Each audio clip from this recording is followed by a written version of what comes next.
Lavar roupa eu também aboli da minha vida. Eu faço, Dirceu. A Meire. Vai entrar mais alguém, vamos lá.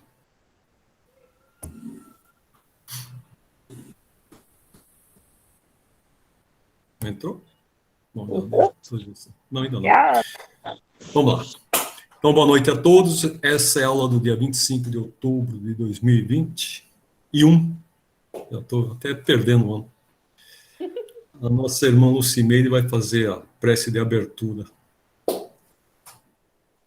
Então, vamos aproveitando mais essa noite, acalmando nosso coração, pedindo a Deus que nos dê entendimento, nos abra nossa mente, nosso coração, nossa alma, para que a gente aprenda cada vez mais, agradecendo a Deus pela saúde, por essa pandemia estar mais amena, graças a Deus, a gente ainda ouve falar muito, mas está melhor do que estava, agradecendo a Deus por a gente estar chegando ao fim desse nosso curso, desse nosso aprendizado, agradecer a Deus pela saúde que deu para o Dirceu, para poder estar nos dando ensinamentos. Quero agradecer em especial a Deus pela cirurgia da minha cachorrinha, que apesar de idosinha, correu tudo bem, ela está bem, apesar de faltar uma perninha, mas está bem, está andando, graças a Deus. E pedir pela saúde, né, de muitas pessoas que ainda se encontram enfermas ainda por causa dessa doença. Pedir para uma colega de professora lá de Fernandópolis, que está mais de 2 meses já entubada na UTI, não consegue apresentar sinais de melhora. Deus acolha essas pessoas, que dê o melhor para elas, né? Paz para as famílias que estão sofrendo também. E agradecer muito a Deus porque a gente está aqui, né? Firme e forte com saúde. Nós, nossos familiares. E assim nós te agradecemos, Pai, com a oração que o Senhor nos ensinou. Pai nosso que estais no céu, santificado seja o vosso nome. Venha a nós o vosso reino. Seja feita a vossa vontade, assim na terra como no céu. O pão nosso de cada dia nos dai hoje. Perdoai as nossas ofensas, assim como nós perdoamos a quem nos tem ofendido. E não nos deixeis cair em tentação, mas livrai-nos de todo mal, que assim seja. Que assim seja, graças a Deus. Graças a Deus.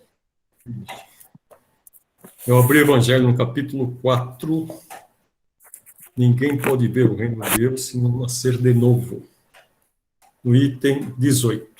Laços de família fortalecidos pela reencarnação e quebrados pela unicidade de existências. Os laços de família não são destruídos pela reencarnação, como pensam certas pessoas. Pelo contrário, fortificam-se e estreitam-se. O princípio oposto é que os destrói. Os espíritos formam no espaço grupos ou famílias unidos pelo afeto, simpatia e semelhança. Esses espíritos, felizes de estarem juntos, procuram-se. A encarnação só os separa momentaneamente, porque, após sua reentrada na erraticidade, reencontram-se, como amigos no retorno de uma viagem. Muitas vezes até se acompanham na encarnação, na qual são reunidos em uma mesma família ou em um mesmo círculo, trabalhando juntos para o mútuo progresso. Se uns estão encarnados e outros não, não são menos unidos pelo pensamento. Os que são livres velam sobre os cativos. Os mais evoluídos procuram fazer progredir os retardatários. Assim, após cada existência, deram mais um passo no caminho da perfeição.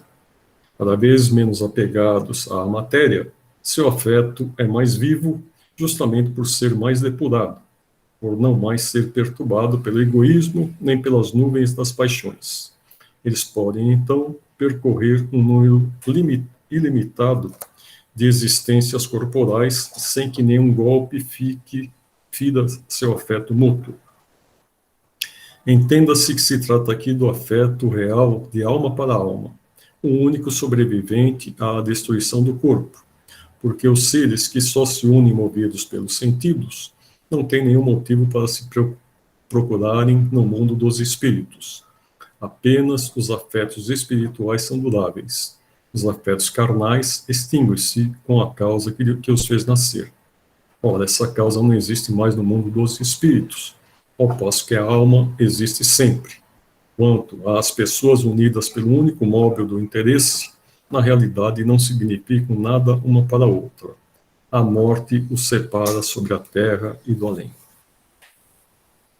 Então é isso aí, né?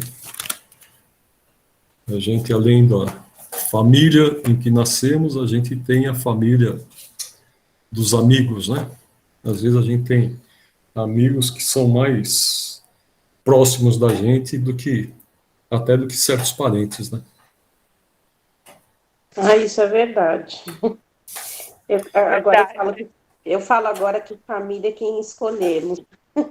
É, Não é? Porque muitas vezes um amigo é bem mais próximo, entende mais do que família, né? com Então, certeza. antigamente, a gente falava família é aquela que está dentro de casa que a gente convive. Hoje eu mudei um pouco o meu conceito. Eu falo que família é quem nós escolhemos para ser. Porque às vezes a família se torna um amigo, um conhecido, né? E um amigo se torna família. Realmente. É isso aí. Você falou da cachorrinha, né?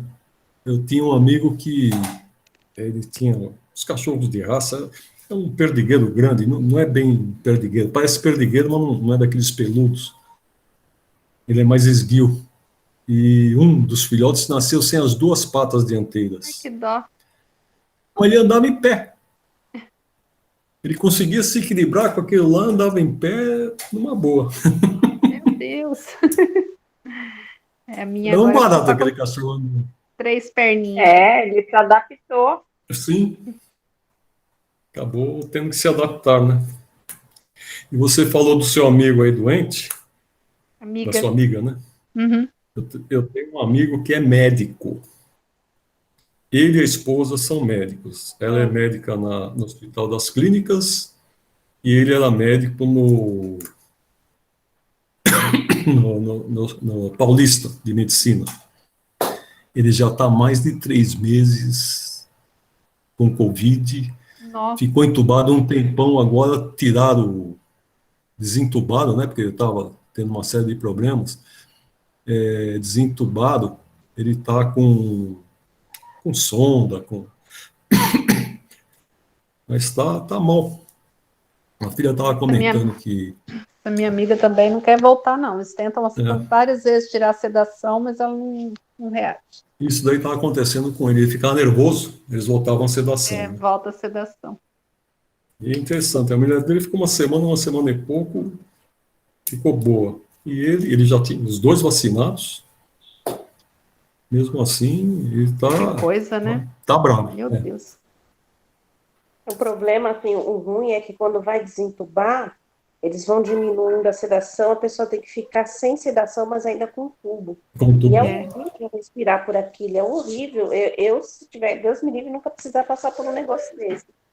Porque a pessoa tem que respirar com aquele tubo na garganta, até eles terem certeza que ela pode respirar sozinha, não sei o que eles fazem lá, depois que eles tiram o tubo, né? Imagina. Nossa, é doido demais. Eu assisti um filme a respeito daquelas crianças que foram mortas numa ilha lá na Suécia.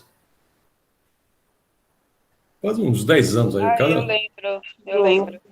Era acho que umas 10 ou 11 crianças.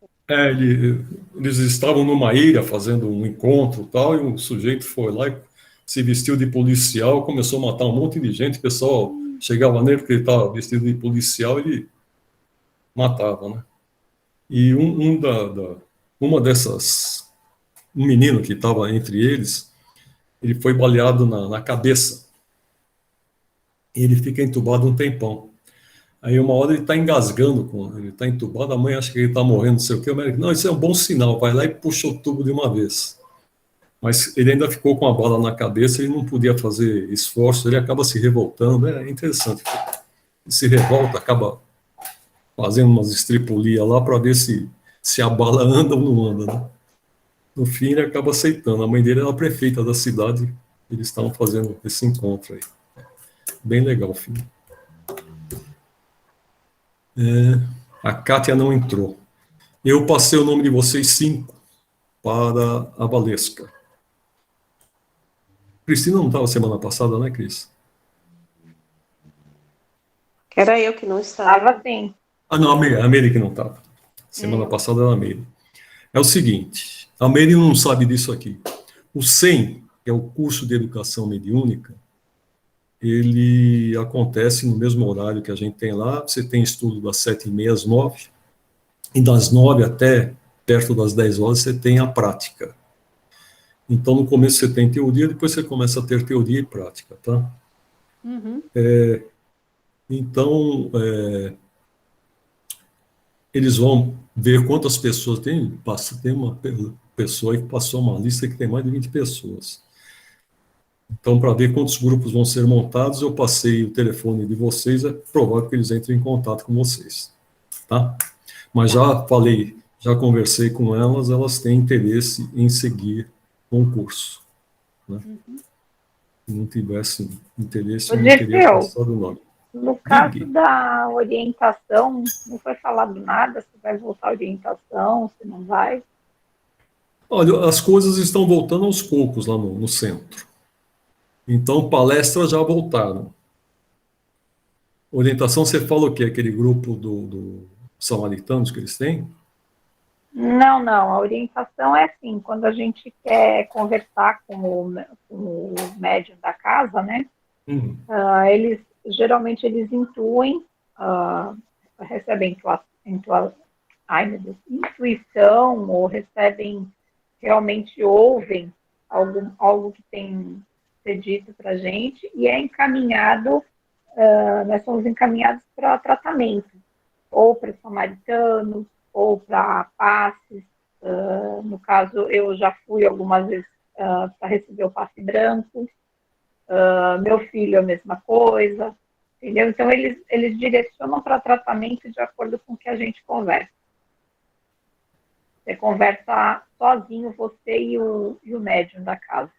Eu acho que, como fica bem restrito, ainda não voltou. Mas eu verifico isso daí e passo para você. Eu passo no grupo aqui. Tá. Tá? Ok. Ano que vem os cursos já vão voltar presencial? Eu acredito que sim, elas estão decidindo. Tá? Embora as salas lá sejam muito pequenas, né? São. Então é difícil você voltar com o curso num ambiente tão restrito como tem lá. Os 100 são nas salas maiores. Era bom que tivesse um ambiente aberto, tipo uns bancos na beira da praia, que a gente pudesse se reunir. Não tinha problema de lugar fechado. Lá perto da Meire, lá em Votuporanga, não sei se você conhece o centro de Valdinho lá. Eu nunca fui no dele, eu ia só na Meimei, lá em Fernandópolis. Irmã... Eu não lembro como é que chama o centro.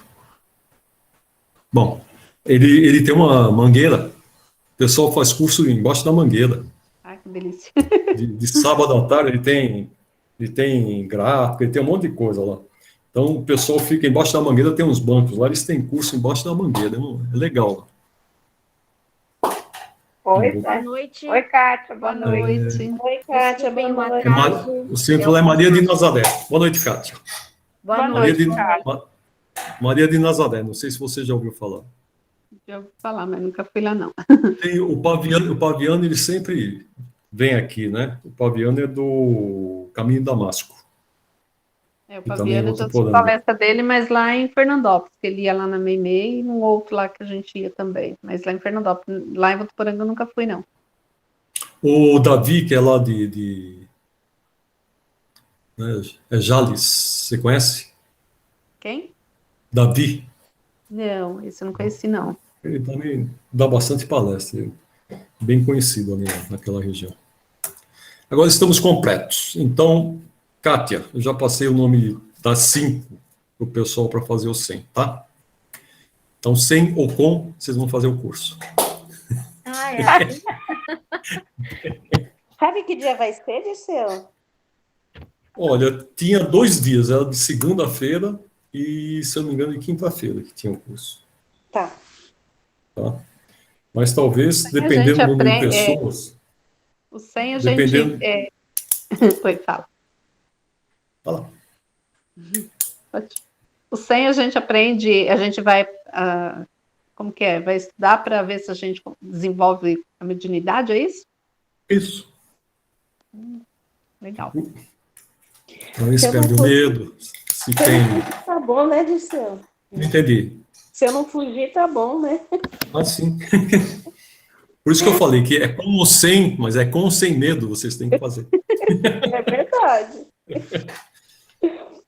Não adianta ter medo, fugir. Eu sei, a Leda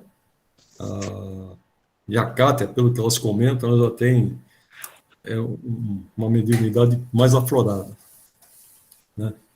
Mas é interessante porque o curso, você tem a parte teórica, depois na prática, começa o atendimento para os espíritos mais necessitados, né? Aí é uma comunicação por pessoa, aquelas que conseguirem dar comunicação. Aí depois encerra, agradece e tal, encaminha, aí vem uma segunda parte, é para pegar os espíritos, os mentores, também é uma comunicação por pessoa, tá? E no fim você tem mais uma comunicação fechando, é uma comunicação só fechando a reunião. Interessante. Tá? Então você vai vendo, você vai percebendo. Eu dava um curso de educação mediúnica lá no interior que chamava PACEM. É um curso da Federação Espírita do Paraná. E o nome do curso é interessante porque é o seguinte, o P, então como que é a comunicação mediúnica, né? O P é de percepção, o A é aproximação, o C é contato, o E é envolvimento e o M é manifestação. Então, a última coisa que você vai sentir é a manifestação. Então, percepção todo mundo tem, aproximação todo mundo sente. Então, esse daí é o tipo de mediunidade que fala que todos nós temos, né? Depois, o contato. Esse daí já é mais difícil, nem todos têm, nem todos conseguem perceber, né? O envolvimento e a manifestação. Então, os três últimos são os médios que vão ser os médiuns ostensivos que a gente fala. O envolvimento, como é que... O envolvimento você já está... o seu pensamento já está divagando junto com o pensamento do espírito. A comunicação mediúnica ela é feita por pensamento, por imagem, né? Então, tem algumas pessoas que ouvem, mas é mais difícil. Tem algumas pessoas que veem. Eu também. ouço. Você ouve? Eu ouço. Então, mas esses dois tipos, eles são mais difíceis. A mediunidade mais comum é quando a aura do espírito com a aura do médium, elas se encontram. Então, formam um laço. O que é passado para o médium é uma imagem, e o médium interpreta a imagem. Então, você pega um espírito comunicando com a Meire, a mensagem vai vir de uma maneira. Esse tipo de mensagem que ele passa a imagem, né? Se fala com a Leda vai falar de outra maneira. Se fala com a Cristina, de outra maneira. Com a Ana, outra maneira. Com a Cátia, outra maneira. Você acha que foram 5 espíritos, na realidade é um só, dando a comunicação, e aí é que vem a parte que o médium interfere na comunicação. Tá? Eu fiquei sabendo que tinham pessoas que iam em busca da mediunidade nesse curso e ficaram frustradas quando souberam que eles não tinham esse tipo de mediunidade para contar. A mediunidade era uma mediunidade comum, que praticamente todos nós temos, mas que não interferia assim, diretamente no dia a dia da pessoa, e a pessoa tinha realmente que servir, que estar lá no centro trabalhando, ou fazendo tarefas, né? E a pessoa achava que não, que ela ia fazer o curso e que ela ia manifestar alguma coisa, e ela não manifestou nada, e ficou frustrada. Isso daí é interessante, porque em todos os grupos mediúnicos você vai ter um médium ostensivo, que é aquele que dá a mensagem, que escreve, que faz alguma coisa, e você tem um médium de suporte. E a comunicação, ela é feita com a soma dos dois. Então, o médium de suporte é essa frustração que você falou, ele nunca dá a comunicação. mas é o que a gente fala, né? Quando ele falta na reunião, todo mundo sente falta. Porque ele é um médium que ele acaba dando apoio para os outros. Mas como ele não está presente, ele não percebe que ele faz falta. Entendeu? Mas se você... Tem gente que vê aí também, né, dona Kátia? Eu não vejo. Não? Eu achei que você visse. Deus Mas se me você livre. perceber um Mas grupo você mediúnico... escuta, né? Deus me livre também. Ah, Não, acho que é pior. já estava de bom tamanho, eu já ia adorar. Só Não, ia sair felizíssima de lá. Nossa, eu ia ficar muito feliz, não precisava mais nada. não quero ver nada, não. Acredito. Só aparecer para mim, não. Não, mas eu ia comentar o seguinte, não é visão ruim, não. Se você perceber num grupo mediúnico, se você conseguir ver, você vai ver que existe um elo de energia circulando sobre todos eles. Se você pegar um médium ali que ele está mal, que ele está preocupado com outras coisas, que ele não consegue se concentrar, em cima dele a energia cai, assim, ela forma um vazio, entendeu? Então, o vidente consegue ver isso daí. Mas todo mundo que senta na mesa acaba sendo necessário e acaba dando apoio para outros. Eu tenho uma cunhada que ela tem, a mediunidade dela é assim, ela se vê fora do corpo, né? E ela, desdobra. inclusive, ela já esteve aí na casa fazendo orientação por conta de coisas que aconteciam no dia a dia com ela, e foi falado que a mediunidade dela era uma mediunidade forte e rara, né? E que ela precisaria estudar. E ela acabou se afastando e não quis saber mais. Agora sempre tem uma desculpa, outra, não dá para fazer o curso, não dá para isso, não dá para aquilo, e assim, vai seguindo a vida. A mediunidade ela precisa ser estudada para você não ser dominada.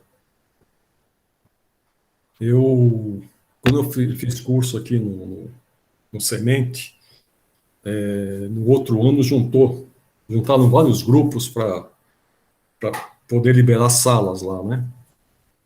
E o pessoal estava falando de Umbanda e tal. Eu fiz um comentário que teve gente que veio da Umbanda que não gostou. Mas eu acho que a grande diferença do kardexismo para a Umbanda é que o médium kardexista, a gente pede que ele estude para que ele saiba dominar a situação, que ele saiba controlar.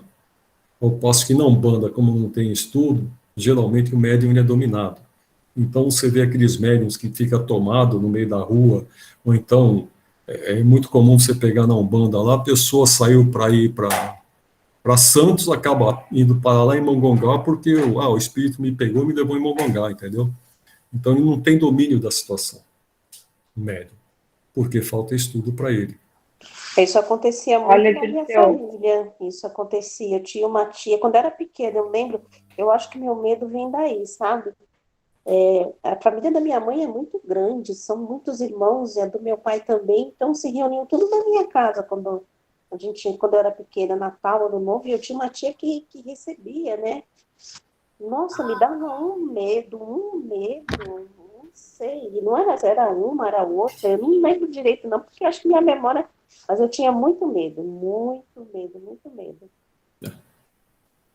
Eu me surpreendi há um tempo atrás, antes de começar a pandemia, nunca tinha acontecido nada lá no Semente, e esse dia ficou todo mundo de bobeira. A gente estava na fila, esperando para entrar na Câmara de Paz, aí, de repente, uma pessoa lá dentro, pelo que eu entendi, era uma moça, ela começou a esbravejar, a gritar, xingar, e aí o pessoal demorou para abrir a Câmara de Paz por causa disso, né? Eu sei que no fim foi meio que uma guerra lá dentro, e a gente escutou depois ela até vomitando lá. Olha, eu fiquei assim, quer dizer, um olhando para a cara do outro, né? Todo mundo em silêncio na fila, mas escutando aquilo, foi bravo o negócio. Aí depois a pessoa se acalmou, eles conseguiram fazer o que tinham que fazer lá, e acho que limparam tudo, aí depois deram sequência aos passos, mas e depois eu fiquei sabendo que aí conversaram com a moça e parece que conseguiram fazer com que ela voltasse outras vezes em outra ocasião para tratamento. Mas nunca tinha ouvido nada parecido no Semente. Sempre foi aquela coisa calma, né? A gente indo em palestra, tomando passe, saiu tudo numa boa. Esse dia foi, assim, complicado. Se a pessoa não tem domínio, às vezes no meio do público, ela acaba dando escândalo, tá? Ela acaba sendo dominada eu frequento o Semente há anos e eu nunca tinha escutado nada. Aí esse dia que foi todo mundo ali. Escutou tudo. Lá no Caminho da Luz tinha um rapaz, ele é até primo de uma amiga minha, mas ele passava assim mais tempo assim com o espírito nele do que ele mesmo. Ele perdia a consciência e era o espírito que dominando o corpo dele, e ele ficava falando o tempo todo, ninguém sentava perto dele, o pai da minha amiga que levava, e ele falava o tempo todo que ele veio atrás de uma mulher, que ele queria encontrar a mulher, e falava o nome dela, e falava, nossa, assim, ninguém aguentava ficar muito tempo ali com ele. Eu achava que ele não teria que estar ali, teria que estar em um outro lugar, né? E ele foi, assim, durante muito tempo lá, e sempre com o espírito dominado, e foi difícil, viu? Foi difícil. Isso é obsessão. Isso é obsessão forte, né?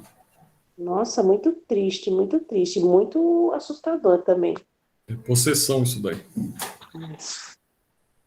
É para isso que a gente precisa estudar, para acabar aprendendo Tem o domínio, né? a servir e ser servido também, né?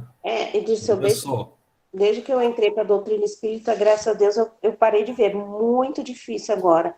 É muito difícil. Eu parei de ver, assim, sinto mais a presença, vejo, assim, vulto e tal, mas ver como eu vi, assim, né, que às vezes duvidar se era encarnado ou desencarnado, graças a Deus eu não vejo mais. Mas eu precisei entrar na doutrina, estudar, aprender um pouco, para começar a entender. Aí eu não sei se a minha mente começou a trabalhar melhor, eu não sei o que aconteceu, mas acalmou-se muita coisa, graças a Deus. É que o próprio estudo leva você a ter mais controle, ser mais assistida, né? Para que você tenha o domínio. Agora, se vocês têm mediunidade, é preciso usá-la, né? Não está aí à toa. Não é que nem a cunhada da Cristina aí que está fugindo. Se ela está fugindo, a missão dela vai ter que minha irmã e meu cunhado também. Minha irmã e meu cunhado também. Então é um bem de família? Não tem a minha cunhada é esposa do meu irmão, né? E o meu cunhado é marido da minha irmã. Ele tem, ele tem, como é que chama? Intuição muito forte das coisas. E a minha irmã sonha com algum acontecimento. E ela acaba depois sabendo que é aquilo mesmo que ela viu no sonho. Só que ela morre de medo. E o meu cunhado não, ele não é que tem medo, ele está assim, atarefado com coisas do trabalho, mas eles começaram a fazer o curso de introdução ao espiritismo. Então, pelo menos, estão iniciando algo, né? Pelo menos deram um passo. Mas né? essa minha cunhada não. A minha cunhada nada. A minha mãe tinha esse lance aí de sonhar e associar o sonho com alguma coisa, entendeu? Se eu tivesse algum problema de saúde ou nervoso, alguma coisa, podia contar que ela ligava lá, o que você tem? Ela percebia de longe. Mas faz parte, né? Aqui em casa nós somos em 6 irmãos. 4 têm mediunidade, assim, de alguma maneira, e 2 não. Nunca viram, não sente nada, tal. Inclusive a minha irmã ela é católica, né? Não acredita, O meu irmão frequenta o Semente, tudo tal, mas assim, não é de ver muita coisa. A única coisa que algumas vezes ele sente isso que a Cristina fala, ele se vê fora do corpo, assim. Mas aconteceu poucas vezes, né? Agora, eu, a minha irmã e meus outros 2 irmãos, assim, cada um do seu jeito tem um tipo de mediunidade, né? Muito bem. Vamos para a lição. Vamos mostrar aqui, que senão depois vocês ficam reclamando que eu não estou mostrando nada para ninguém. Nós já chegamos na parte da conclusão do livro dos Espíritos. Olha lá, a cachorrinha lá.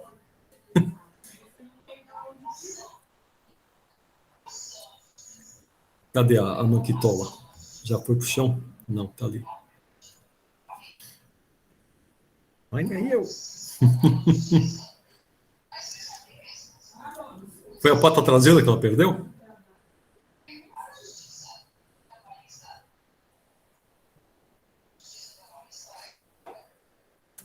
Eu acho que ela saiu, não sei. Acho que ela tá sem o fone, não tá ouvindo. Olha lá. Você tá falando, nós não estamos escutando, seu microfone tá desligado. Meire, foi a pata traseira que ela perdeu? Vou tentar ligar. Eu tô brigando com o microfone, que foi? Foi a patinha traseira. A esquerda. Acho que é mais fácil para equilibrar, né? Ela já estava mais de um mês com a patinha erguida, né? Sem pôr no chão por causa do tumor. Aí ela já estava acostumada já com o equilíbrio. O veterinário falou que se surpreendeu com a reação dela, porque ela acordou na anestesia e já saiu andando. Ainda bem, né? Ainda bem. Bom, nós estamos na conclusão do Livro dos Espíritos. Vocês lembram lá no começo que eu falei que isso aqui é um trabalho científico, né? Então ele tem o Prolegômenos lá na frente.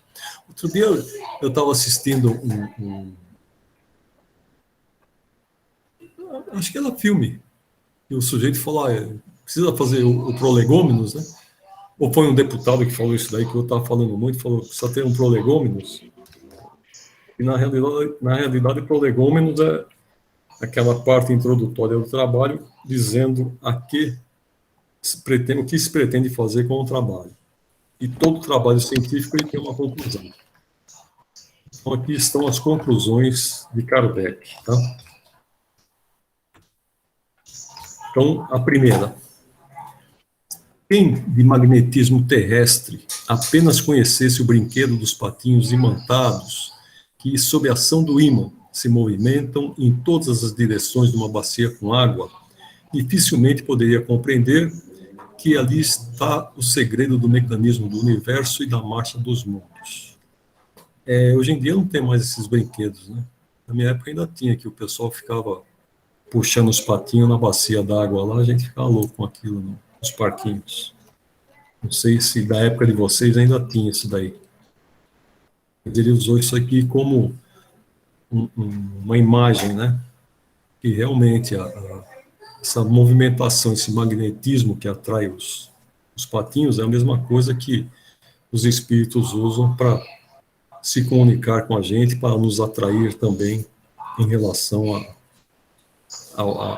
àquilo que a gente se propõe, né? Se a gente se propõe ao mal, somos atraídos pelo mal. Se nos propusermos ao bem, somos atraídos pelo bem.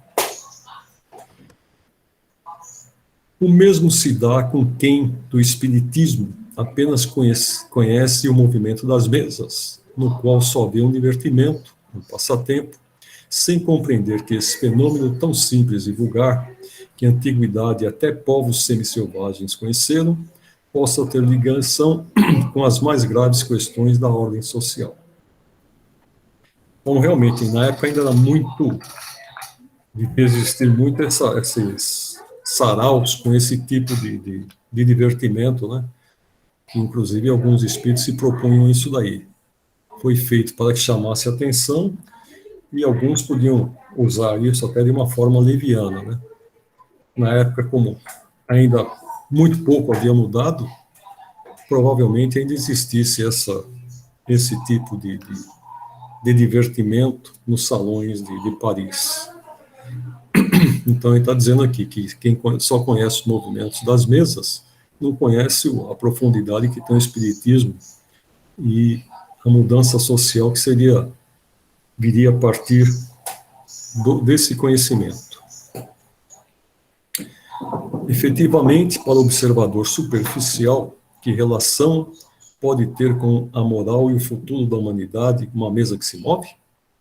Quem quer, porém, que reflita, se lembrará de uma simples panela a ferver e cuja tampa se erguia continuamente, fato que também ocorre desde toda a antiguidade, saiu o possante motor com que o homem transpõe o espaço e suprime as distâncias. Ele está falando das locomotivas, né, que eram movidas a vapor.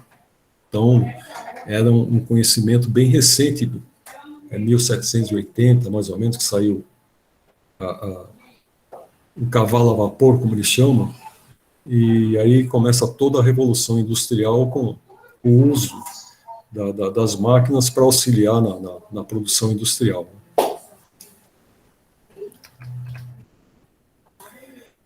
Pois bem, sabei vós que não credes senão no que pertence ao mundo material, e dessa mesa, que gira e vos faz sorrir desdenhosamente, saiu uma ciência, assim como a solução dos problemas que nenhuma filosofia pudera ainda resolver.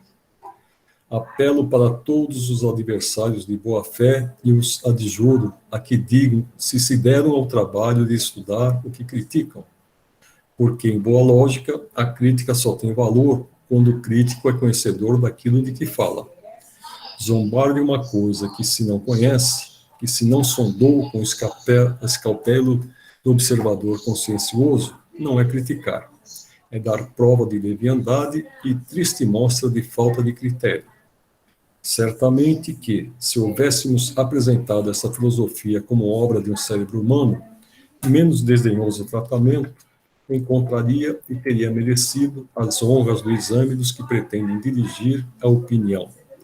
Vem ela, porém, dos espíritos. Que absurdo, mal lhe dispensam um simples olhar. Julgam-na pelo título, como o macaco da fábula julgava da noz pela casca. Fazei, se quiserdes, abstração de sua origem. Suponde que este livro é obra de um homem e dizei, do íntimo e inconsciência, se, depois de o terdes lido seriamente, achais nele matéria para a zombaria. Então, aqueles lançam um desafio, né?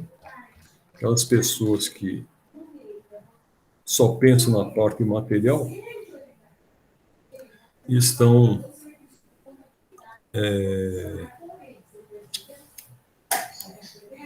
está pretendendo que eles leiam toda a obra, entendam as razões desse trabalho, para depois, então, emitirem opinião. Pode ser que tenham opinião contrária, mas pelo menos terão maior conhecimento. Né? Item 2, segundo a argumentação dele. O espiritismo é o mais terrível antagonista do materialismo. Não é, pois, de admirar que tenha por adversários os materialistas.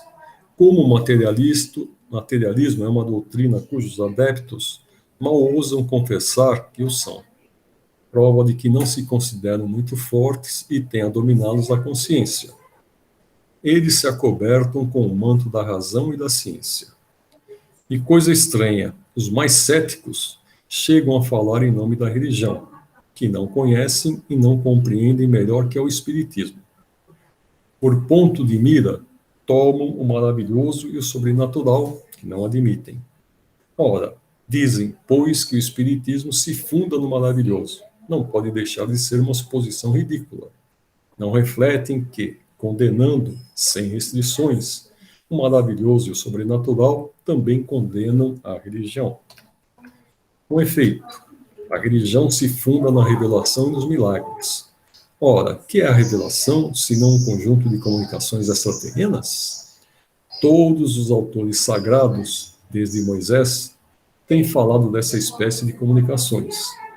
E são os milagres, senão fatos maravilhosos e sobrenaturais, por excelência, visto que, no sentido litúrgico, constituem derrogações das leis da natureza? Logo, Rejeitando o maravilhoso e o sobrenatural, eles rejeitam as bases mesmas da religião. Não é deste ponto de vista, porém, que devemos encarar a questão. Ao Espiritismo não compete examinar se há ou não milagres, isto é, se em certos casos houve Deus por bem derrogar as leis eternas que regem o universo. Permite, a este respeito, inteira liberdade de crença. Diz e prova que os fenômenos em que se baseia, de sobrenaturais, só têm aparência. E parecem tais a algumas pessoas apenas porque são insólitos e diferentes dos fatos conhecidos. Não são, contudo, mais sobrenaturais do que todos os fenômenos, cuja explicação a ciência hoje dá e que pareceram maravilhosos noutra época. Todos os fenômenos espíritas, sem exceção, resultam de leis gerais. Revelam-nos uma das forças da natureza, força desconhecida, ou por melhor dizer, incompreendida até agora, mas que a observação demonstra estar na ordem das coisas. Assim, pois, o Espiritismo se apoia menos no maravilhoso e no sobrenatural do que a própria religião. Conseguintemente, os que o atacam por esse lado mostram que o não conhecem. E, ainda quando fossem os maiores sábios, lhes diríamos: se a vossa ciência, que vos instruiu em tantas coisas, não vos ensinou que o domínio da natureza é infinito, sois apenas meio sábios. O Espiritismo, para ele iniciar, ele teve essa parte das mesas girantes, né?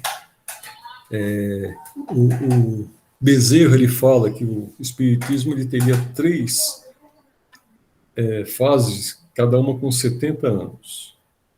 Então, os primeiros 70 anos foi a fase de divulgação do Espiritismo. Os 70 anos seguintes foi a fase de consolidação do Espiritismo. E os últimos 70 anos serão a fase de expansão do conceito espírita. Ele diz que o Espiritismo não vai ser a religião do mundo, mas que todas as religiões vão se espiritualizar, né? Então, na primeira fase, a fase de divulgação, foi de 1857 a 2027. E não por acaso, em 1927, desculpe, começa a obra do Chico. O primeiro livro que o Chico escreveu foi em 1927, né? Até a morte do Chico, que ele passou um pouco mais de 70 anos no Espiritismo, que de 27, 70 anos, seria o final do... desculpe, seria o final do século passado.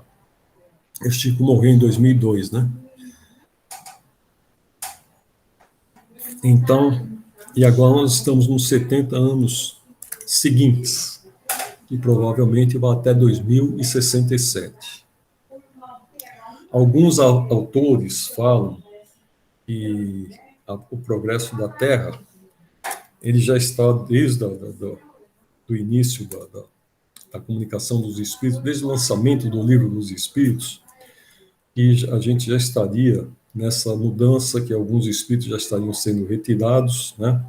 E que nós estaríamos aqui na nossa última oportunidade, para alguns seria a última oportunidade, para se redimirem e merecerem ficar aqui na Terra. Então, imaginava-se que levaria 200 anos, seria em 2057, 200 anos depois do advento do Livro dos Espíritos, né? E alguns outros em relação aos 70 anos que Bezerra fala, que seria 2067, que quando dá os 210 anos, das 3 fases, 70 anos cada uma. A gente percebe já muitas mudanças, né? Agora, esses últimos 70 aqui, vai ter que correr muito para chegar num ponto aí de estarmos todos prontos para ficarmos aqui na Terra. Pode ser que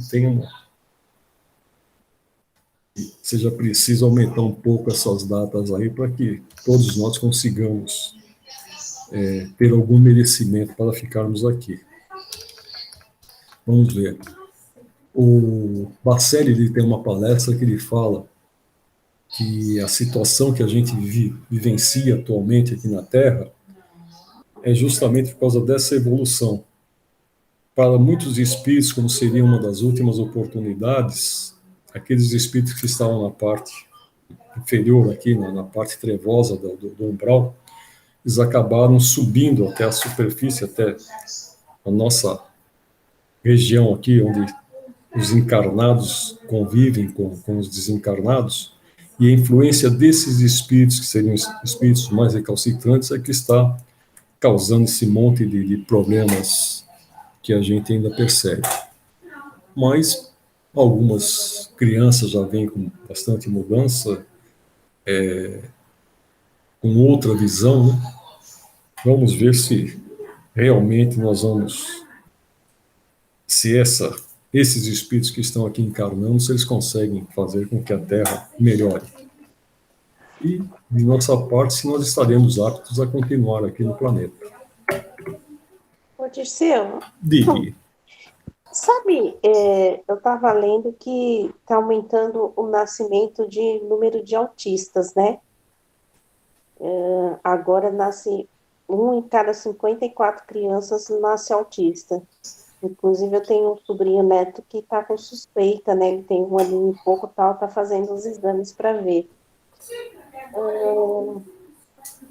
Você sabe se tem alguma referência a isso? Por exemplo, se o aumento das crianças autistas, né, tem algum significado, tem alguma coisa, ou só seriam somente karmas pessoais de cada um, né? Eu vi muito pouco. Você viu alguma coisa, Cristina? Você está com o microfone desligado, Cristina.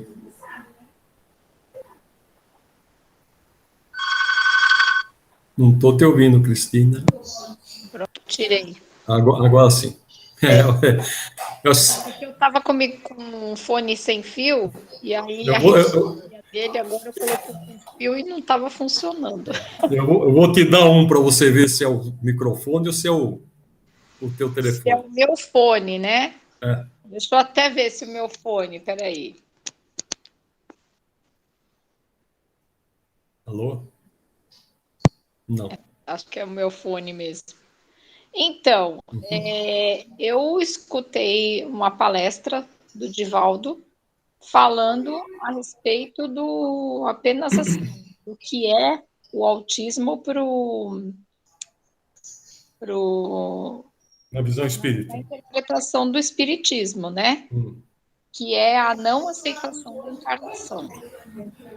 Então, mas assim, eu já escutei, eu já li em alguns artigos falando que realmente é uma mudança que essas crianças elas vêm elas não aceitam falsidade, elas não conseguem agir com falsidade, né? Elas são totalmente transparentes, elas não respeitam regras, as regras que existem hoje, elas não respeitam. Então, assim, eu acredito que, por um lado, há uma mudança, mas, por outro lado, eu acredito que é muito assim também de mutações genéticas que estão acontecendo na alimentação das pessoas, que está uma alimentação muito artificial hoje em dia, e isso está mexendo com genes. Mas, assim, falar que eu li mesmo alguma coisa sobre essas crianças estarem vindo, não. O que eu sei é o que a maioria sabe sobre as crianças índigo e as crianças cristal. O que eu sei é que até 2025, pela previsão, vai nascer um autista para um neurotípico. Agora, assim, se tem alguma coisa a mais no estudo, não, eu não vi, não. Leda. Tá bom, obrigada. A Cristina tem um filho autista, por isso que eu perguntei para ela. Ah, tá. A gente está com uma questão aqui na minha família, né? Que meu sobrinho tem um menininho de 1 ano que não fala, não se comunica, né? Então, não se sabe ainda se eles falam que pode ser filho de pandemia, né? Que As crianças que não tiveram motivação ou autista, ele está fazendo alguns exames para ver, né? Aí vamos aguardar, né? Não, esse negócio da criança com autismo, você já consegue identificar nos primeiros meses de vida. O meu filho, por exemplo, tinha traços que eu não sabia. Como eu não tinha nenhuma orientação, eu não sabia, mas ele já apresentava traços desde o dia que nasceu. Um sono totalmente agitado,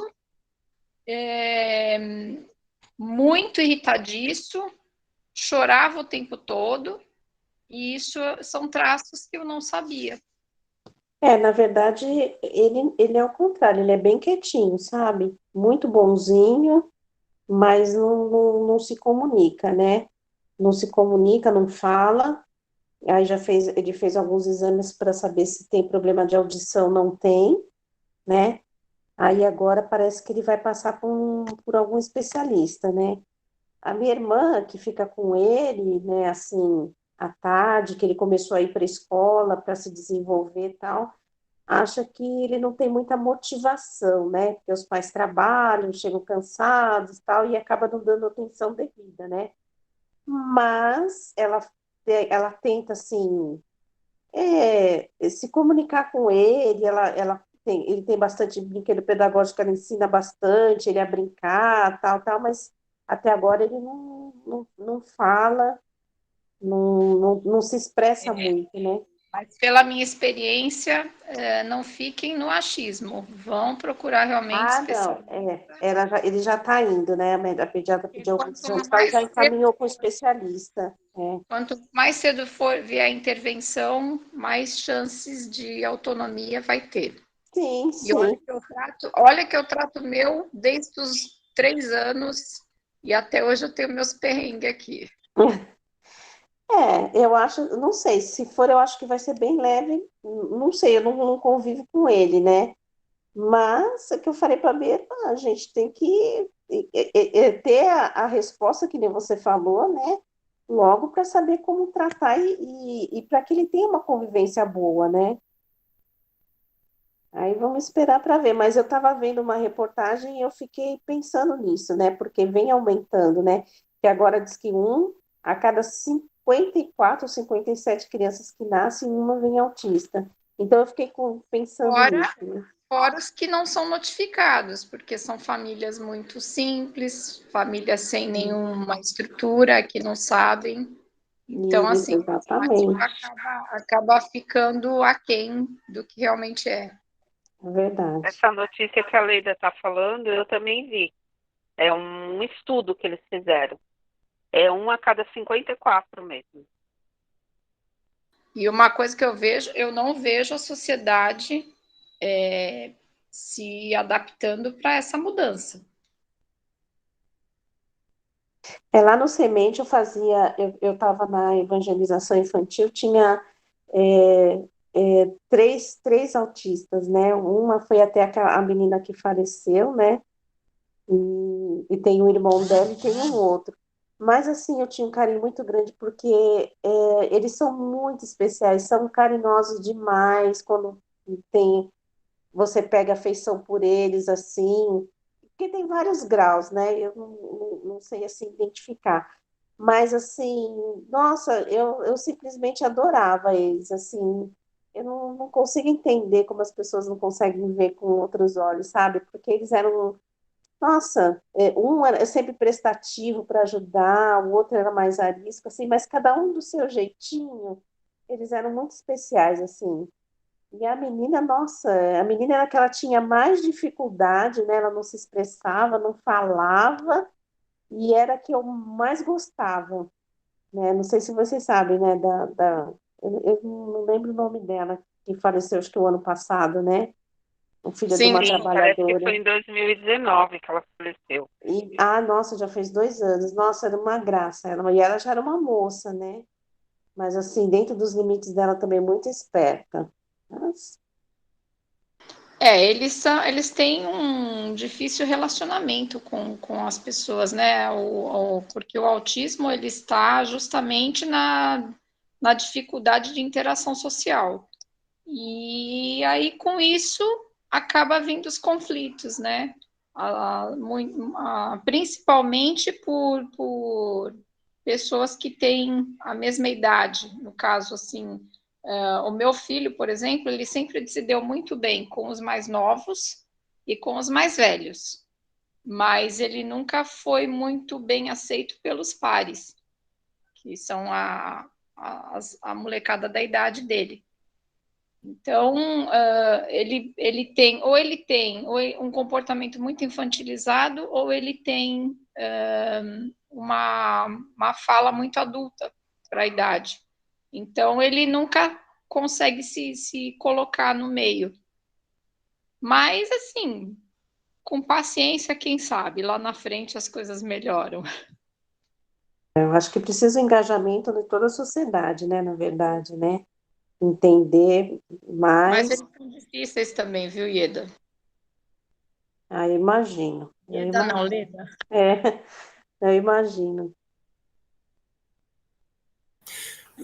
Autismo é um diagnóstico recente, né? O que eles falam de antigamente? Não eram diagnosticados? Não, porque foi assim, quando começou a ser estudado, eles viam um comportamento diferente do que normalmente tinha na sociedade. Antigamente, os autistas eram colocados em instituições com qualquer outro tipo de problema mental, né? Eles não tinham, a sociedade não sabia lidar com eles. E aí, conforme foi sendo estudado teve o Hans Asperger, teve me foge o nome deles agora. Eles foram vendo que tudo que era relacionado à interação social eram as grandes características do autismo, né? E aí vinham... Por que tem severidade no autismo? Porque depende da comorbidade que venha junto com ele. O autismo em si se caracteriza por falta de sinapses no cérebro onde as pessoas não conseguem interpretar ironia, elas são muito concretas, por isso por todas essas características, elas não conseguem interagir socialmente da maneira adequada, né? E aí, junto, na maioria dos casos, vem síndrome de Down junto, vem transtornos epiléticos, vem convulsões, vem distúrbios ansiosos. Então, o transtorno do déficit de atenção e hiperatividade geralmente está associado.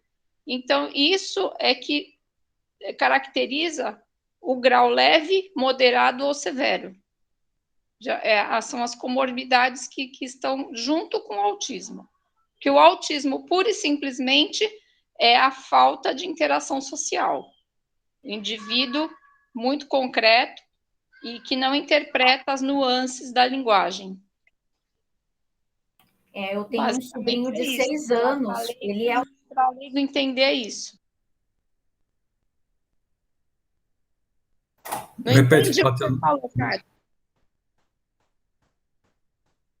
Kátia. Oi, não, eu comentei que o meu sobrinho de 6 anos, ele é autista, e é bem isso, ele não interage socialmente, ele tem manias, assim, do tipo, usar a mesma roupa todo dia, ele só quer usar a bermuda do Batman e a blusa de barquinho, tanto que rasgou a blusa que ele tinha, nós tivemos que dar um jeito de conseguir a mesma estampa. E eu pedi até para uma amiga minha, que é artesã, ela pintou o mesmo desenho na blusinha para ele poder parar, porque assim, ele estava muito ansioso, muito nervoso, ele só queria a blusa do barquinho. E foi um sacrifício até conseguir a blusa de novo, agora ele acalmou. Estava vomitando, não quer ir de jeito nenhum na casa do meu pai. Falem para a casa do meu pai, ele fala não, ele fica assustado, deve ser alguma coisa que tem na casa do meu pai, ele não quer de jeito nenhum ir na casa do vovô. E meu irmão e minha cunhada estão sofrendo bastante para entender como lidar com ele. Tá difícil. Porque além disso que eu falei, os autistas eles têm muita hipersensibilidade aos sentidos, né? O tato é exagerado, o paladar é exagerado, tanto é que muitos só conseguem comer comida com um tipo de textura, outros são aficionados pela rotina. Se você sair da rotina, como é que você tem que lidar com eles? Você tem que, tipo, uma semana antes, você ir preparando para alguma coisa que vai mudar. Você tem que ir preparando o emocional dele, de repente até com pequenas modificações na rotina para adaptar ele àquela mudança naquele dia, aquele horário diferente, aquele trajeto diferente na rua, entendeu? Você tem que ir antecipando, sempre antecipando ele, tá? E fora como é que é tanto detalhe, gente, que para eu falar aqui vai demorar. Eu posso mandar umas coisas para vocês, inclusive uns vídeos que vão deixar vocês assim mais por dentro de como eu agradeço, porque aí eu mando para minha cunhada, sim. mando para o meu irmão, até eu mesma, que sou madrinha dele, aprendo a lidar melhor com ele. Eu agradeço. Eu também, eu mando para minha irmã. Inclusive, tem 2 livros que, se vocês comprarem, derem até para eles lerem, um é Mundo Singular, onde aquela psiquiatra famosa, Ana Beatriz Barbosa Silva, ela diz que o autismo ele é como um leque, que vai desde o cinza, quase preto, ao branco. São várias nuances, por isso se chama de espectro autista, tá? Então, ela vai exemplificando vários tipos de características dentro do autismo, que pode se enquadrar no caso dos 2 aí. E um outro muito legal também de ler, que esclarece bastante, são 10 coisas que toda criança autista gostaria que você soubesse. E eles esclarecem muita coisa dentro do autismo. E aí eu passo depois canais para vocês, que vocês podem... agradeço muito. E alguns artigos. Tá bom, Cristina, obrigada. Agradeço também. Obrigada. Por nada. Então, vamos continuar. Obrigado, Cristina. É bom essa troca de experiência, né? Você vê quanta gente a gente vai sabendo que tem alguém na família, né, com diagnóstico. O número é grande atualmente, né, de autistas. Existe algumas suposições aí que falam, são pessoas espíritos que tiveram problemas, aí tem coisas que até hoje eu não vi nada, por isso que eu até perguntei para você se você tinha visto alguma coisa, tá? Não, inclusive a maior dificuldade que se tem é achar alguma coisa dentro da literatura sobre autistas adolescentes e adultos, tá? Quanto a tratamento. Aqui no Brasil, pelo menos, está bem atrasada essa questão. Eu vi uns programas que andaram passando aí que, quando diagnosticaram as crianças com autismo, os pais descobriram que eles também tinham, né? Não sei se você viu, não. Principalmente no Fantástico apareceu isso daí, Tava falando da pai tem um lá que ele só consegue ficar na oficina dele. Ele não se adapta com os outros. Aí ele descobriu que ele era autista. Entendi. A outra, quando deu o diagnóstico para o filho, ela descobriu que ela tinha tudo que a criança tinha. Ela descobriu que ela e o marido, os dois tinham autismo. Tem muitos adultos que nem imaginam que eles são autistas, né? E uma coisa que a neurologista do meu filho falou foi que conviver com um Asperger adulto é um desafio, porque eles são inflexíveis, eles são totalmente alheios a regras, eles têm dificuldade em absorver as condutas, né? E aí, o que acontece? Você acha que é bizarrice da pessoa, mania, vai passar, depois que a convivência melhora, tal. E não é, não. São características do espectro. É muito complicado. Você falou das sinapses. As sinapses são os neurônios tentáculos. espelhos, é o que eles chamam de nós temos neurônios que eles são chamados neurônios espelhos. A gente aprende pelo se espelhando em alguma coisa, né? E eles têm essa dificuldade. O nosso aprendizado ao longo da vida é sempre pegando os exemplos. É sempre analogia, né? É uma analogia, então. E eles têm essa dificuldade, porque os neurônios espelho têm uma deficiência, né? E aí não acontece aquele... É o que eles chamam de sinapses, né? É a ligação da celular. É a ligação, a passagem da informação, no caso, né? No caso, eu perguntei isso porque no Alzheimer, o que acontece? A gente tem algumas proteínas no cérebro, elas acabam se quebrando, vira uma outra proteína, e ela acaba envelopando a sinapse. Então, quando ela fecha a sinapse, fecha a comunicação daquela célula, entendeu? O Alzheimer causa isso. Então, se você conseguir uma droga que elimine essas proteínas que estão quebrando e tal, você elimina o Alzheimer. Entendi. A primeira psicanalista que cuidou do meu filho, ela era especializada em desenvolvimento dos bebês.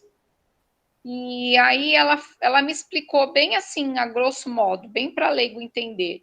Falei, imagina que o cérebro é um campo, é um gramado, é um grande gramado. E um gramado, para ele ser perfeito, ele tem que estar todo no mesmo nível, né? Sim. E aí, no cérebro de um autista, você vê aquele gramado com falta de grama em algumas partes. Então, você tem que cultivar a grama naquele pedacinho para fazer ela crescer.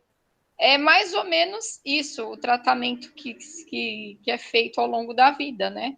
Você vai ajudando ele a criar ferramentas para desenvolver aquela inabilidade que ele tem. Ele vai melhorando, ele não vai ser igual ao neurotípico, né? Tá, mas se é assim, você pode quimicamente fazer essa cultura? Fazer crescer grama? Não, a medicação, ela vai atenuar sintomas. Ela não vai fazer desenvolver nada que não vai incentivar.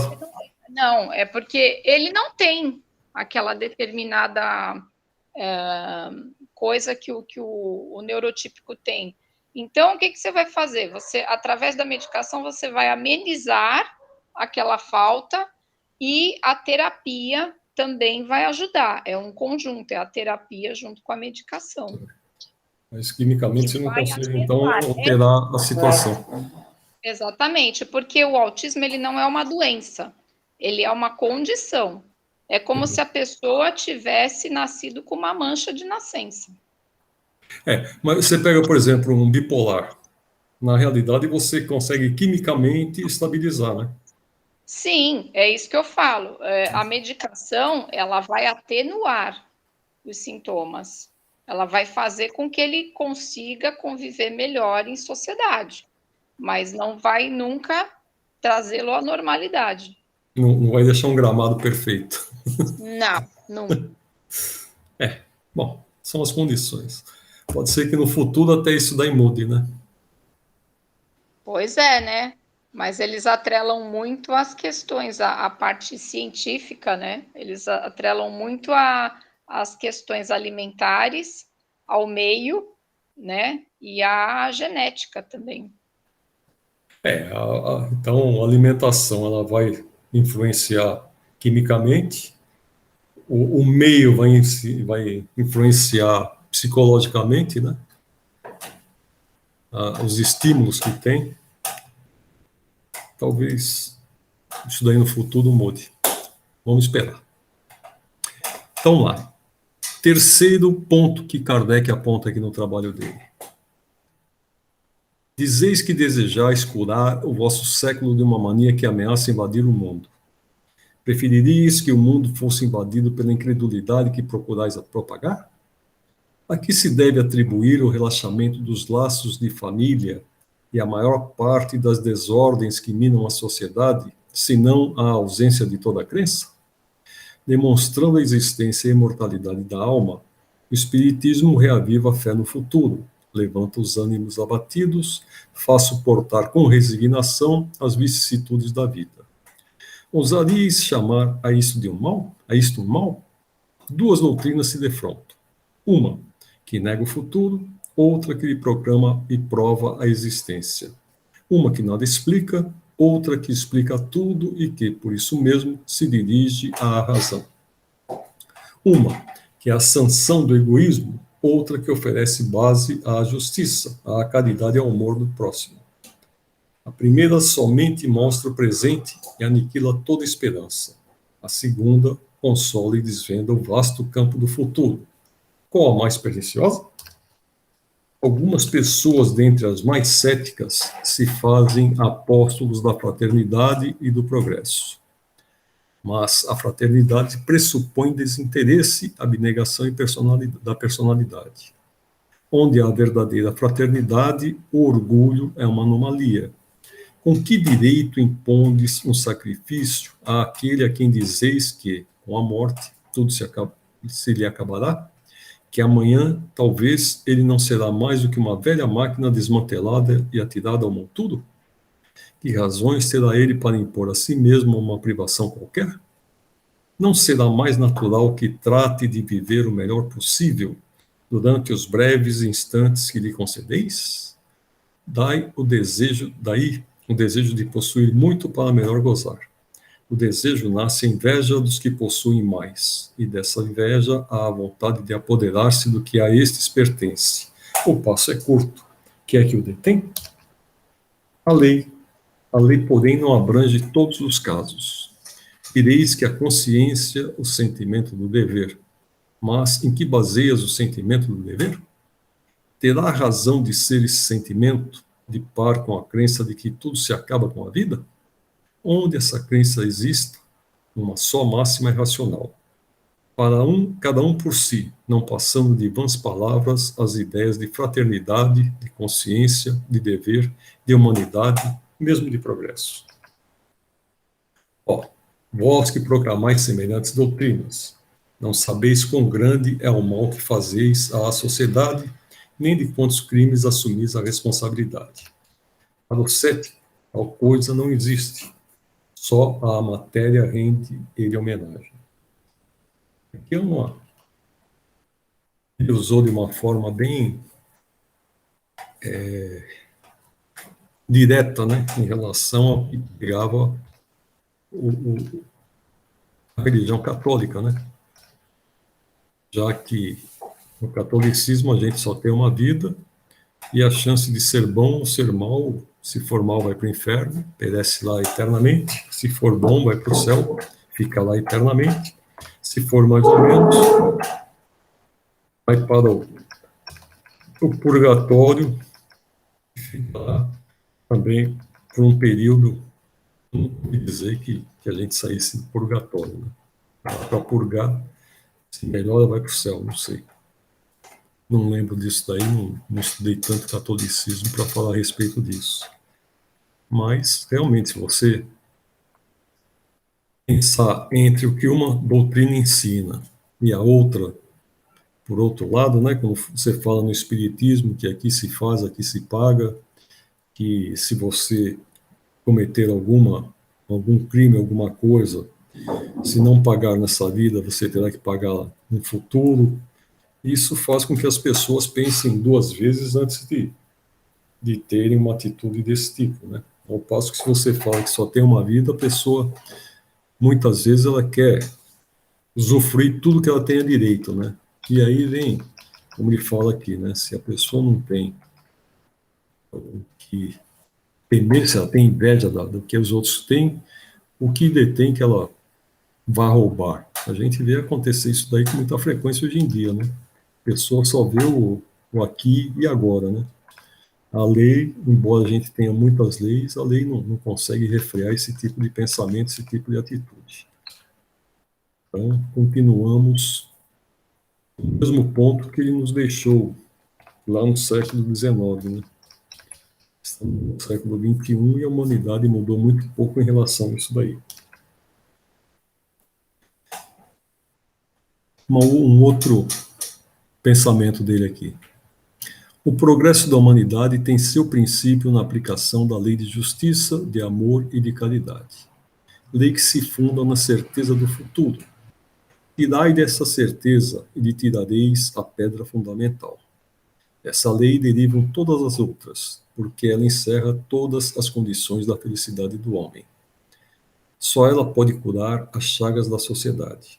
Comparando as idades e os povos, pode ele avaliar quanto a sua condição melhora, à medida que essa lei vai sendo mais bem compreendida e melhor praticada.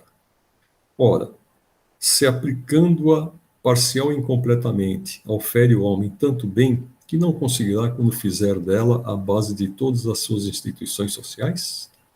Será isso possível? Certo, porquanto desde que ele já deu 10 passos, possível lhe é dar 20 e assim por diante. O futuro se pode, pois, julgar pelo passado. Já vemos que pouco a pouco se extinguem as antipatias de povo para povo. Diante da civilização, diminuem as barreiras que os separavam. De um extremo ao outro do mundo, eles se estendem as mãos. Maior justiça preside à elaboração das leis internacionais. As guerras se tornam cada vez mais raras e não excluem os sentimentos da humanidade. Nas relações, a uniformidade se vai estabelecendo.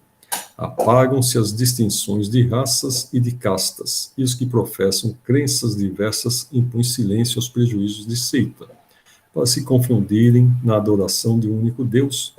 Falamos dos povos que marcham à testa da civilização. A todos esses respeitos, no entanto, longe ainda estamos da perfeição, e muitas ruínas antigas ainda se tem que abater, até que não restem mais vestígios da barbárie. Poderão, acaso, essas ruínas sustentar-se contra a força irresistível do progresso, contra essa força viva que é, em si mesma, uma lei da natureza? Sendo a geração atual mais adiantada do que a anterior, porque não será mais do que a presente a que lhe há de suceder? Sê-lo-á pela força das coisas. Primeiro, porque com as gerações, todos os dias se extinguem alguns campeões dos velhos abusos, o que permite à sociedade formar-se de elementos novos, livres dos velhos preconceitos. Em segundo lugar, porque, desejando o progresso, o homem estuda os obstáculos e se aplica a removê-los. Desde que é incontestável o movimento progressivo, não há que duvidar do progresso vindouro. O homem quer ser feliz e é natural esse desejo. Ora, buscando progredir, o que ele procura é aumentar a soma da sua felicidade, sem o que o progresso careceria de objeto. Em que consistiria para ele o progresso, se ele não devesse melhorar a posição? Quando, porém, conseguir a soma de gozos que o progresso intelectual lhe pode proporcionar, verificará que não está completa a sua felicidade. Reconhecerá ser esta impossível, sem a segurança das relações sociais, segurança que somente no progresso moral lhe será dado achar. Logo, pela força mesma das coisas, ele próprio dirigirá o progresso para essa senda e o Espiritismo lhe oferecerá a mais poderosa alavanca para alcançar tal objetivo. Coitado do Kardec, não sabia o que ia acontecer no século XX, né? Essa união que ele previa acontecer aqui só está acontecendo agora no final do século XX.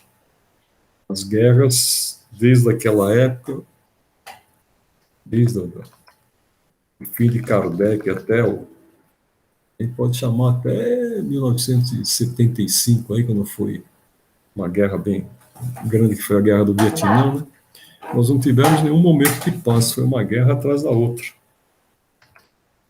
Hoje a Europa, que estão se reconhecendo, essas castas, esses povos aí, o fato de ter uma origem tal povo não tem tanta importância, também já não é uma verdade pura, né? Porque a gente está vendo voltar esse sentimento, esse nacionalismo, que foi tão prejudicial no final do século XIX e início do século XX, que teoricamente estaria passando no final do século XX. A gente vê no início do século XXI muitos povos aí com essa diferenciação de povos, porque você tem tal cor, ou porque você tem tal feição, porque você tem tal origem, né?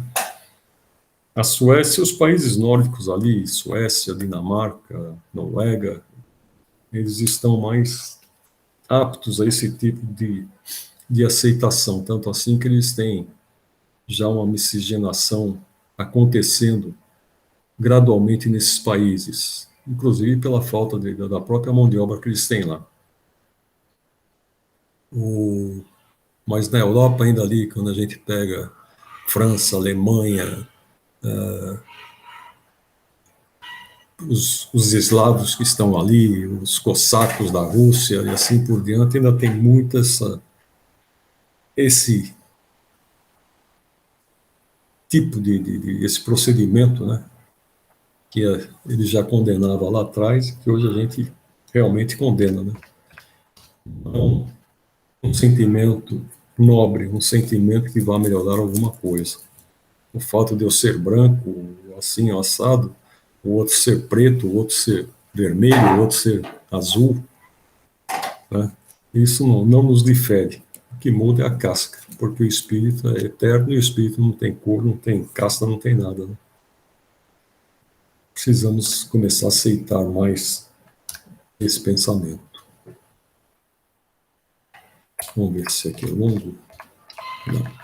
Não dá para ler. Os que dizem que as crenças espíritas ameaçam invadir o mundo proclamam, ipso facto, a força do espiritismo, porque jamais poderia tornar-se universal uma ideia sem fundamento e destituída de lógica. Assim, se o espiritismo se implanta por toda parte, se principalmente nas classes cultas recruta adeptos, como todos facilmente reconhecerão, é que tem um fundo de verdade.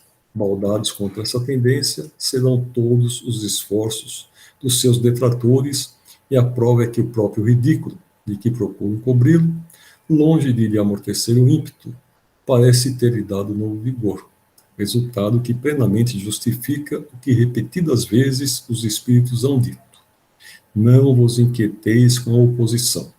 Tudo o que contra vós fizerem se tornará a vosso favor, e os vossos maiores adversários, sem o quererem, servirão à vossa causa. Contra a vontade de Deus não poderá prevalecer a má vontade dos homens. Essa frase aqui é bem verdadeira, porque eu não sei se vocês sabem, mas o arcebispo de Barcelona, quando surgiu o Livro dos Espíritos, quando chegou na Espanha, ele mandou que esses livros fossem queimados.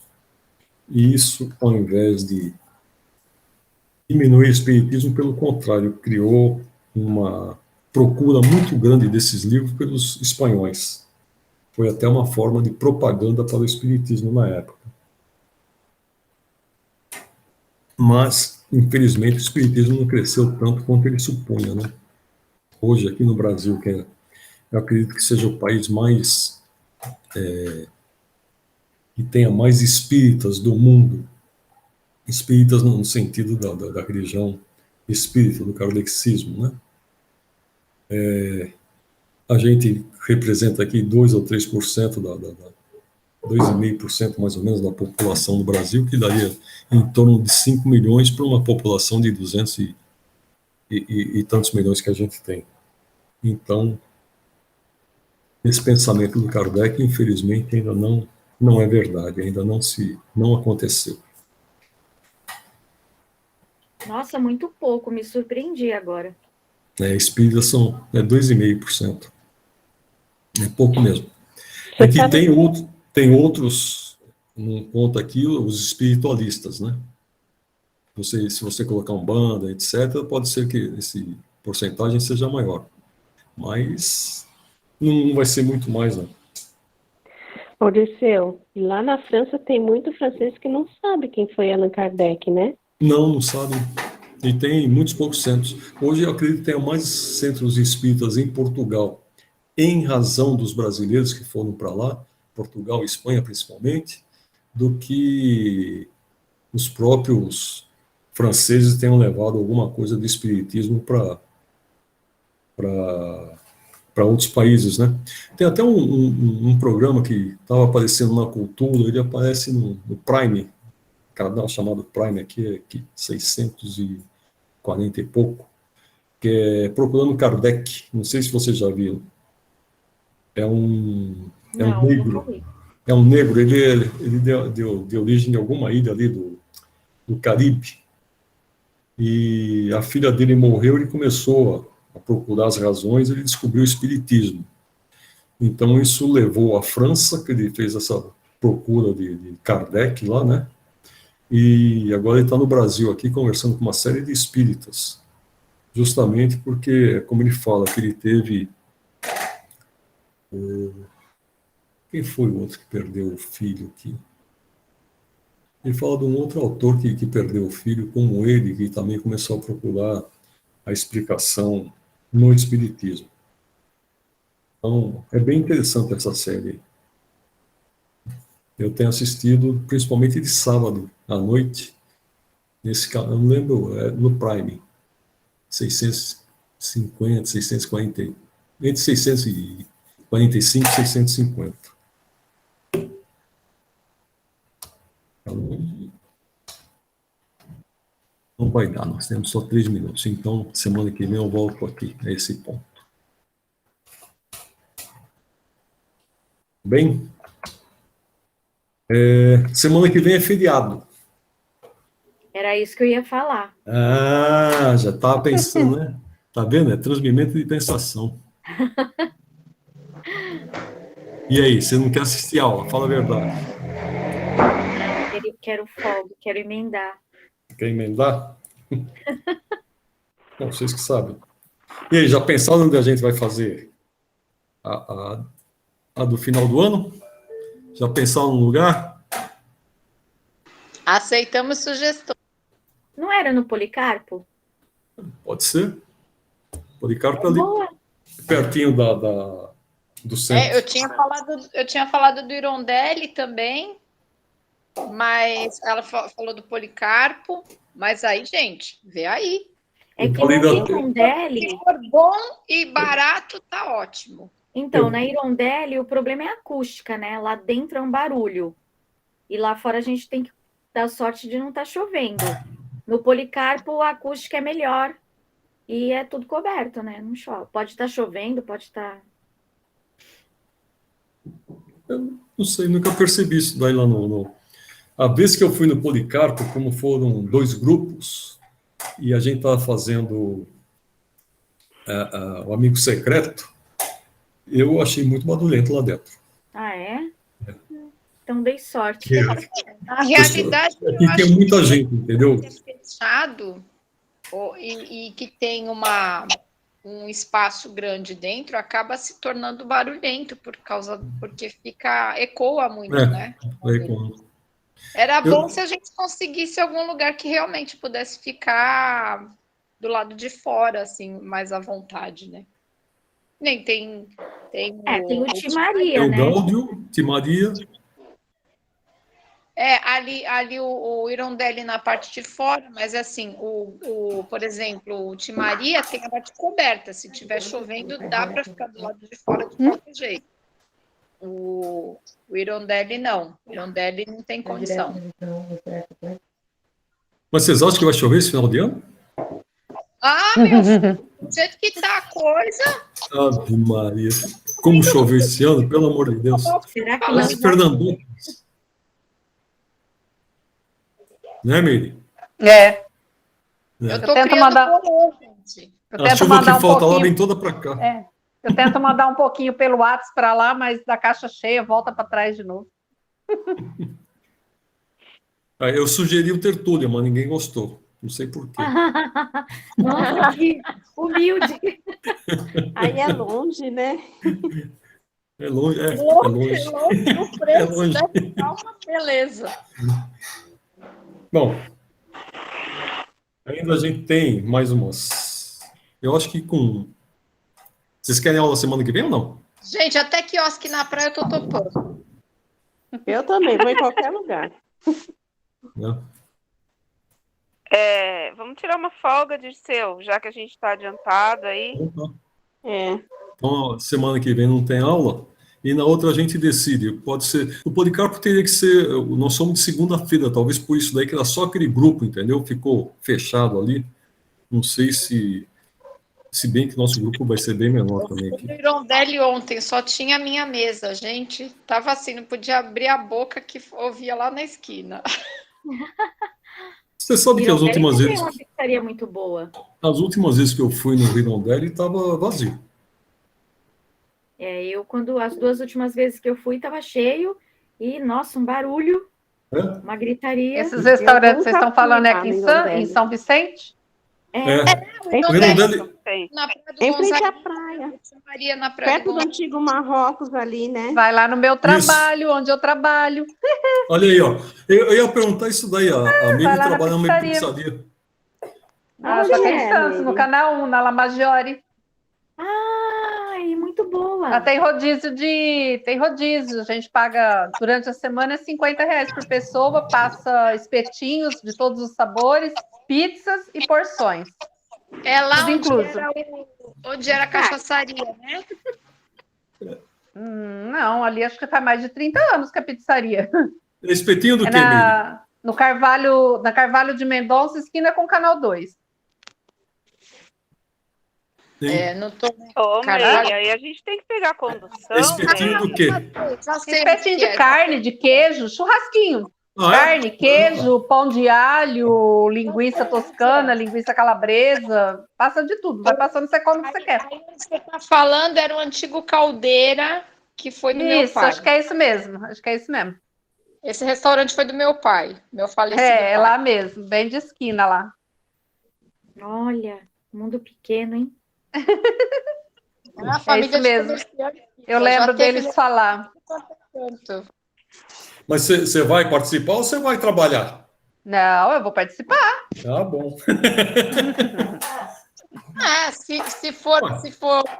Se o preço for bom, aí, ó, tá falando de 50, né? 50 para comer? Isso, 50 come à vontade. Eu não como R$ 50. Mais a condução, mais o Uber, mais a pinga. Ficou caro. Mas se você for num lugar comer pastel do jeito que tá hoje, qualquer pastelzinho dá 20, 30 conto, 2 É pastel. verdade. Verdade. Porção, não tem nada mais barato do que isso. Gente, Tá eu vou tudo falar bem uma cara. coisa para você. Não é brincadeira, não. Até meu marido falou assim, gente, não dá para ficar saindo toda hora, não. Porque Não, tá Tá complicado. caro, hein? fomos lá, comemos 2 pizzas no Irondelli, tomamos, acho que 2 ou 3 cervejas, meu filho comeu uma torta, tomou um suco, minha cunhada não pediu nada, e olha, R$ 240. Lá onde eu trabalho é legal que ele tem 2 ambientes. Ele tem a parte mais assim próxima do salão, que é toda fechada, e tem uma outra partezinha que ela dá para a rua, então ela só tem grade, não tem parede. Ela é bem aberta. O pessoal gosta de ficar ali perto da grade porque ela fica aberta. Não é todo fechado em volta. Não sei qual que é, eu já sei onde que é tudo. É Agora, um lugar legal. Seria legal. Se alguém quiser levar os netos, tem espaço kids também.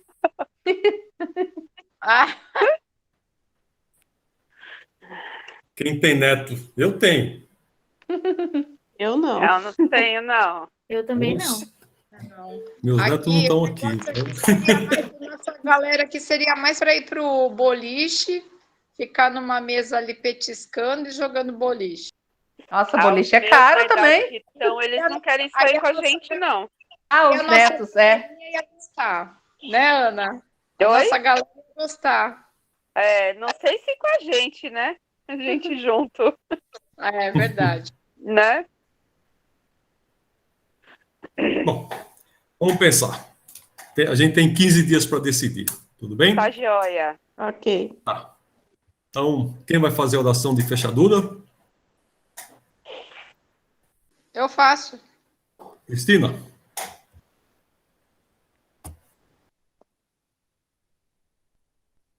Pode fazer? Deve. Então, vamos agradecer por mais essa aula, a presença dos nossos mentores, de toda a espiritualidade amiga, de Jesus e da Mãe Maria, que nos proporcionaram podermos estar aqui hoje. Quero pedir força para que a gente possa enfrentar todos os obstáculos da semana, que a gente tenha equilíbrio para saber ouvir, para perdoar aqueles que possam nos fazer algo que não seja legal, que a gente possa ter o coração aberto para perdoar. E que seja uma semana produtiva. Quero pedir também pelo nosso país, para que as pessoas sejam tolerantes, Olha lá. mais amigas, mais compreensivas. E que os nossos governantes tenham discernimento para pensar um pouquinho no povo. Que assim seja. Ave Maria, cheia de graça, o Senhor é convosco. Bendita sois vós entre as mulheres, e bendito é o fruto do vosso ventre, Jesus. Santa Maria, Mãe de Jesus, rogai por nós, pecadores, agora e na hora de nossa passagem, que assim seja, graças a Deus, graças a Jesus. Que assim seja. Obrigado, Cristina. Boa noite a todas. Uma boa semana, uma boa quinzena. Boa noite, boa semana, bom feriado. Para Bom todos feriado. vocês, bom feriado. Descansem.